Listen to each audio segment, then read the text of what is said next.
आदाब, मैं हूं आदिल खान आजाद। आप देख रहे हैं दुनिया टुडे का खास प्रोग्राम भारत दिन भर। आज है 31 जनवरी 2025। इस शो में आज जिक्र होगा हमारे देश की कुछ सबसे चर्चित खबरों का। तफसील से आगे बढ़े उससे पहले एक नजर अब तक की हेडलाइंस पर। महाकुंभ में महाभगदड़, क्या मौत के आंकड़े छुपा रही है बीजेपी की योगी सरकार? विपक्ष ने उठाए सवाल।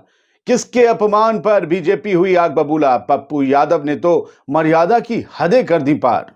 और बजट से पहले प्रधानमंत्री नरेंद्र मोदी ने दिए कौन से बड़े संकेत? विपक्ष ने कहा कभी मुद्दों की भी कर लो बात। चलिए करते हैं शुरुआत। प्रयागराज में फिर भगदड़ मची है। ये भगदड़ है अपनों को ढूंढने की, अपनों तक पहुंचने की। मां बेटी को ढूंढ रही है, पिता परिवार को ढूंढ रहा है, बच्चे मां बाप को ढूंढ रहे हैं।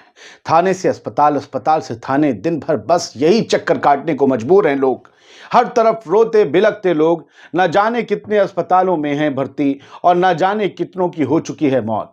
खोया पाया केंद्र के काउंटर पर भीड़ इतनी है कि बता नहीं सकते, कह नहीं सकते कितनों ने अपनों को खोया है, कह नहीं सकते कितनों ने अपनों को पाया, कह नहीं सकते कितने अब भी हैं लापता। कुछ मीडिया रिपोर्ट्स की माने तो 1500 लोगों का अब भी पता नहीं चल पाया है।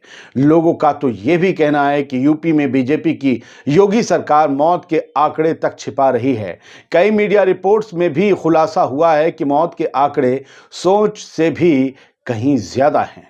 एक चैनल का रिपोर्टर जब आंकड़ों की पड़ताल करने पहुंचा, जिसका आप स्क्रीनशॉट देख रहे हैं, उससे पुलिस वालों ने हाथापाई तक कर डाली, कैमरा बंद करने की कोशिश की, हाथ पकड़कर बाहर निकाल दिया, अरेस्ट करने की धमकी दी कि कहीं सच्चाई सबके सामने ना आ जाए या बात कुछ और थी। किसी कानून में दखल पड़ रहा था क्या? किसी सरकारी कामकाज में दखल पड़ रहा था क्या? या फिर कुछ था जिसकी पर्दादारी की जा रही थी? ये क्या हो रहा है योगी जी? जनता कह रही है सच्चाई बताओ, विपक्ष कह रहा है सच्चाई बताओ, मीडिया कह रही है सच्चाई बताओ। आखिर क्या है जो छुपाना पड़ रहा है सरकारी मुलाजिमों को? खैर, कोरोना के वक्त बीजेपी की केंद्र सरकार ने भी और कई स्टेट गवर्नमेंट्स ने भी मौत के आंकड़ों की सच्चाई नहीं बताई थी। जो विधानसभा और संसद में बताया गया, सच्चाई उससे कहीं परे थी। जो चले गए उनको तो वापस नहीं ला सकते, जो हैं उनको तो संभाल लीजिए। महाकुंभ में महाभगदड़ के बाद वहां की हालत और हालात और ज्यादा बिगड़ रहे हैं। बड़ा ही मार्मिक दृश्य है। बच्चों से लेकर बुजुर्ग तक सब रोते बिलखते नजर आ रहे हैं। किसी की मां नहीं मिल रही, किसी की बिटिया का कुछ अता पता नहीं चल रहा। सिस्टम की भेंट चढ़ चुके ये लोग अब फूट फूट कर रोने को मजबूर हैं। किसी के पास खाने को कुछ नहीं है तो किसी के पास घर जाने को पैसे नहीं है। हालत ठीक नहीं है योगी आदित्यनाथ जी, हालत ठीक नहीं है।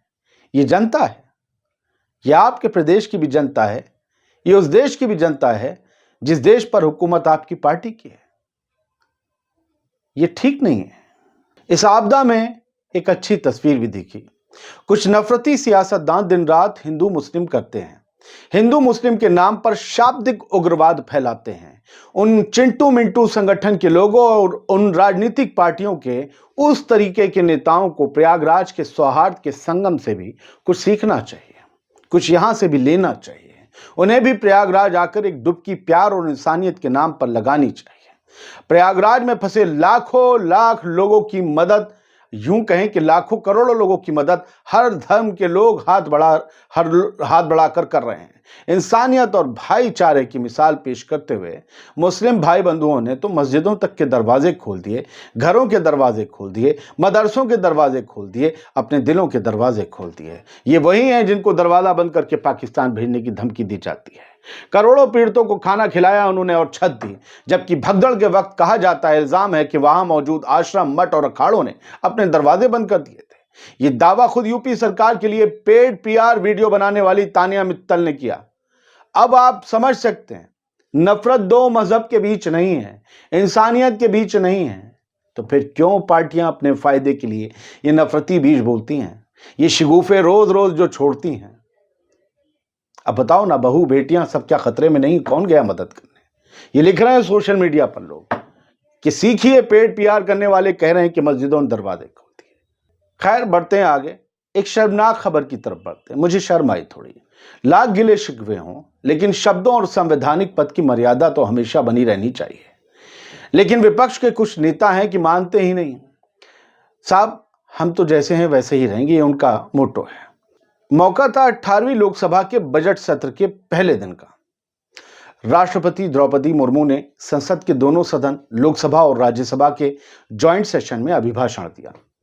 59 मिनट के अभिभाषण को बीजेपी नेताओं ने ऐतिहासिक बताया तो विपक्ष के नेताओं ने बोरिंग और बेचारी शब्दों से नवाजा, जिसके बाद बवाल खड़ा होना लाजमी था। एक के बाद एक नेताओं के रिएक्शन आए। सबने शर्म करो, माफी मांगो की मांग कर डाली। सही भी है। राष्ट्रपति यानी कि महामहिम, देश का सर्वोच्च पद, राष्ट्र का पहला नागरिक, उनके लिए ऐसे शब्दों और ऐसी भाषा का इस्तेमाल करना चाहिए क्या? आप ऐसा बोलेंगे तो बच्चों को क्या कहेंगे? और ये तो कुछ नहीं, निर्दलीय सांसद पप्पू यादव ने तो विवादित बयान तक दे डाला। पप्पू यादव ने कहा कि राष्ट्रपति तो एक स्टैंप की तरह है, सिर्फ स्टैंप की तरह। उन्हें तो एक प्रेम पत्र पढ़ना है। हम भी इस भाषा के खिलाफ हैं दोस्तों। पद की गरिमा बनी रहनी चाहिए। राष्ट्रपति एक महिला भी है।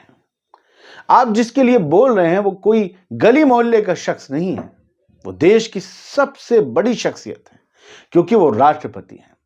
हालांकि पप्पू यादव ने खुद को संभालते हुए देश की जनता से जुड़े कई अहम मुद्दों को भी उठाया, लेकिन उनके विवादित बयान से तब तक हर चीज पर पानी फिर चुका था।